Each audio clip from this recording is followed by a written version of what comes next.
بسم اللہ الرحمن الرحیم۔ ایک بادشاہ محل کی چھت پر ٹہلنے چلا گیا۔ ٹہلتے ٹہلتے اس کی نظر محل کی نزدیک گھر کی چھت پر پڑی، جس پر ایک بہت خوبصورت عورت کپڑے سکھا رہی تھی۔ بادشاہ نے اپنی ایک باندی کو بلا کر پوچھا، کس کی بیوی ہے یہ؟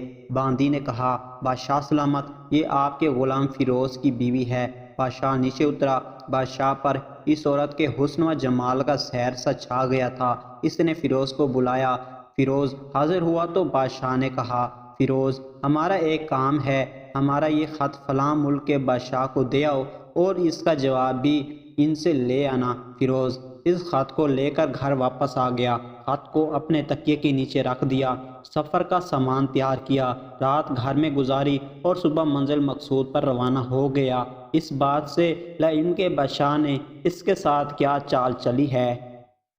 ادھر فیروز جیسے ہی نظروں سے اوجھل ہوا، بادشاہ چپکے سے فیروز کے گھر پہنچا اور آہستہ سے فیروز کے گھر کا دروازہ کھٹکھٹایا۔ فیروز کی بیوی نے پوچھا، کون ہے؟ بادشاہ نے کہا، میں بادشاہ ہوں، تمہارے شوہر کا مالک۔ تو اس نے دروازہ کھولا۔ بادشاہ اندر آ کر بیٹھ گیا۔ فیروز کی بیوی نے حیران ہو کر کہا، آج بادشاہ سلامت یہاں ہمارے غریب خانے میں؟ بادشاہ نے کہا، میں یہاں مہمان بن کر آیا ہوں۔ فیروز کی بیوی نے بادشاہ کا مطلب سمجھ کر کہا، میں اللہ کی پناہ چاہتی ہوں آپ کے اس طرح آنے سے، جس میں مجھے کوئی خیر نظر نہیں آ رہی۔ بادشاہ نے غصے میں کہا، اے لڑکی، کیا کہہ رہی ہو تم؟ شاید تم نے مجھے پہچانا نہیں، میں بادشاہ ہوں، تمہارے شوہر کا مالک۔ فیروز کی بیوی نے کہا، بادشاہ سلامت، میں جانتی ہوں کہ آپ ہی بادشاہ ہیں، لیکن بزرگ کہہ کے گئے ہیں، شیر کو اگرچہ جتنی بھی تیز بھوک کیوں نہ لگی ہو، لیکن وہ مدعا تو نہیں کھانا شروع کر دیتا۔ اور کہا، بادشاہ سلامت، تم اس کٹورے میں پانی پینے آ گئے ہو جس میں تمہارے کتے نے پانی پیا ہے۔ بادشاہ اس عورت کی باتوں سے بڑا شرمسار ہوا اور اس کو چھوڑ کر واپس چلا گیا، لیکن اپنے چپل وہیں پر بھول گیا۔ یہ سب تو بادشاہ کی طرف سے ہوا۔ اب فیروز کو آدھے راستے میں یاد آیا کہ جو خط بادشاہ نے اسے دیا تھا وہ تو گھر پر ہی چھوڑ آیا۔ اس نے گھوڑے کو تیزی سے واپس موڑا اور اپنے گھر کی طرف لپکا۔ فیروز اپنے گھر پہنچا تو تکیے کے نیچے سے خط نکالتے وقت اس کی نظر پلنگ کے نیچے پڑے بادشاہ کے نال چپل پر پڑی، جو وہ جلدی میں بھول گیا تھا۔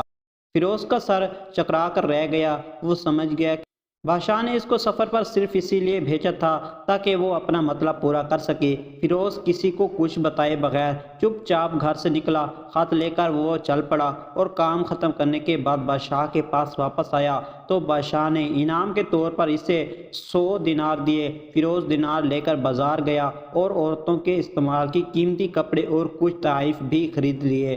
گھر پہنچ کر بیوی کو سلام کیا اور کہا، چلو تمہارے میکے چلتے ہیں۔ بیوی نے پوچھا، یہ کیا ہے؟ کہا، بادشاہ نے انعام دیا ہے اور میں چاہتا ہوں کہ یہ پہن کر اپنے گھر والوں کو بھی دکھاؤ۔ بیوی، جیسے آپ چاہیں۔ بیوی تیار ہوئی اور اپنے والدین کے گھر اپنے شوہر کے ساتھ روانہ ہوئی۔ داماد اور بیٹی اور ان کے لائے ہوئے تحائف کو دیکھ کر وہ لوگ بہت خوش ہوئے۔ فیروز بیوی کو چھوڑ کر واپس آ گیا اور 1 مہینہ گزرنے کے باوجود نہ بیوی کا پوچھا اور نہ اس کو واپس بلایا۔ پھر کچھ دن بعد اس کے سالے اس سے ملنے آئے اور اس سے پوچھا، فیروز، آپ ہمیں ہماری بہن سے غصے اور ناراضگی کی وجہ بتائیں یا پھر ہم آپ کو قاضی کے سامنے پیش کرتے ہیں۔ تو اس نے کہا، اگر تم چاہو تو کر لو، لیکن میرے ذمے اس کا ایسا کوئی حق باقی نہیں جو میں نے ادا نہ کیا ہو۔ وہ لوگ اپنا کیس قاضی کے پاس لے گئے تو قاضی نے فیروز کو بلایا۔ قاضی اس وقت بادشاہ کے ساتھ بیٹھا تھا۔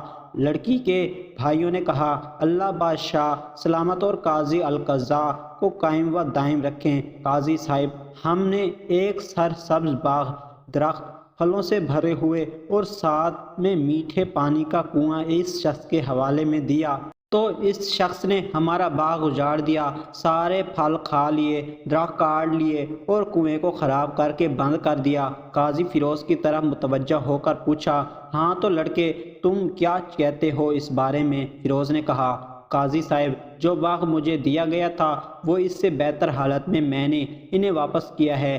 قاضی نے پوچھا، کیا اس نے باغ تمہارے حوالے ویسی ہی حالت میں واپس کیا ہے جیسے پہلے تھا؟ انہوں نے کہا، ہاں، ویسے ہی حالت میں واپس کیا ہے۔ لیکن ہم اس سے باغ واپس کرنے کی وجہ پوچھنا چاہتے ہیں۔ قاضی: ہاں فیروز، تم کیا کہنا چاہتے ہو اس بارے میں؟ فیروز نے کہا: قاضی صاحب، میں باغ کسی بغض یا نفرت کی وجہ سے نہیں چھوڑا، بلکہ اسی لیے چھوڑا کہ ایک دن میں باغ میں آیا تو اس میں نے شیر کے پنجوں کے نشان دیکھے، تو مجھے خوف ہوا کہ شیر مجھے کھا جائے گا، اس لیے شیر کے اکرام کی وجہ سے میں نے باغ میں جانا بند کر دیا۔ بادشاہ جو ٹیک لگائے یہ سب کچھ سن رہا تھا اور اٹھ کر بیٹھ گیا اور کہا: فیروز، اپنے باغ کی طرف امن اور مطمئن ہو کر جاؤ، واللہ اس میں کوئی شک نہیں کہ شیر تمہارے باغ میں آیا تھا، لیکن وہ وہاں پر نہ تو کوئی اثر چھوڑ سکا، نہ کوئی پتا توڑ سکا اور نہ ہی کوئی پھل کھا سکا۔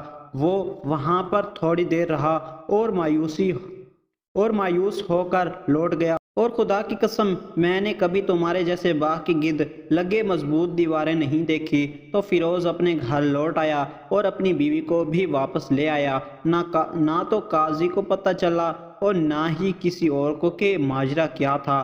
کیا خوب بہتر ہے اپنے اہل و عیال کے راز چھپانا تاکہ لوگوں کو پتہ نہ چلے۔ اپنے گھروں کی بیعت کسی پر ضائع نہ ہونے دو۔ اللہ آپ لوگوں کو خوشیوں سے بھر دے، آپ کو، آپ کے اہل و عیال کو اور آپ کے مال کو اپنے حفظ و امان میں رکھے، آمین۔ اور ہاں، سوچنا لازمی، شکریہ، دعاؤں میں یاد رکھنا۔